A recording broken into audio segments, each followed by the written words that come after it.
They say you can use your weight and height to calculate your body mass index, and the result can correlate with certain health risks. Do you think the BMI is accurate? Back then in my school days in the 80s and 90s, this BMI measurement was often used to determine whether someone having these potential weight issues. They usually conduct at the beginning of the year or some events such as these medical and fitness checks. The BMI calculation then categorizes individuals under underweight, normal weight, overweight or obese. I still remember when I do bodybuilding between the year 1999 and 2003, I was mildly overweight. Even at the age of 47, when I visit a healthcare facility, they will still take my height and weight to measure for this BMI. So I think anything can be measured, can be tracked. But the BMI has too much limitations, and there's tons of other underlying factors which you need to consider when it comes to potential health risks. I do think the BMI is inaccurate because they do not account for muscle mass or even bone density.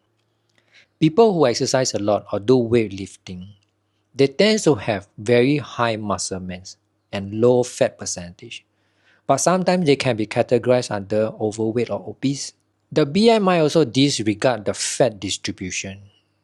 All these different types of fats can be categorized under subcutaneous, visceral, or even brown fat. It doesn't consider each sex and other underlying issues.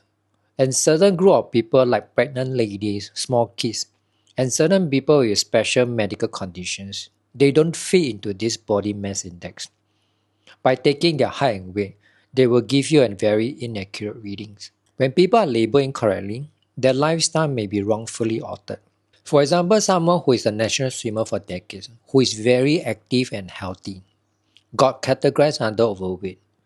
He may change his lifestyle and behavior because of the BMI result. So what are the better alternatives for these calculations? Instead of using your height and weight for this BMI, you may want to consider using your waist and hip ratio or your waist and height ratio. The easiest way is to place yourself in front of the mirror. A typical overweight or obese people tends to have a wider waist.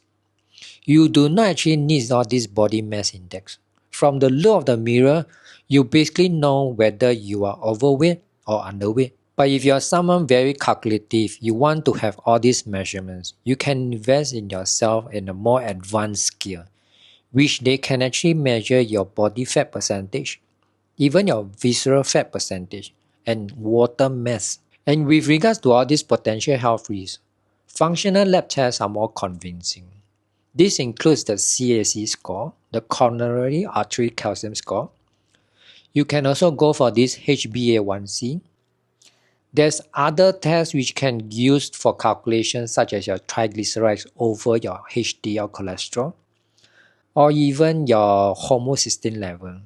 These are the better markers for you to consider if you want to think about all these potential health risks.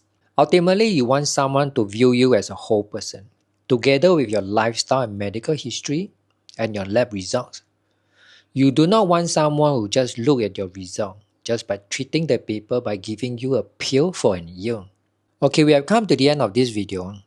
I know this BMI video is a very short one, but hopefully all the insights I given you earlier can give you a clearer picture.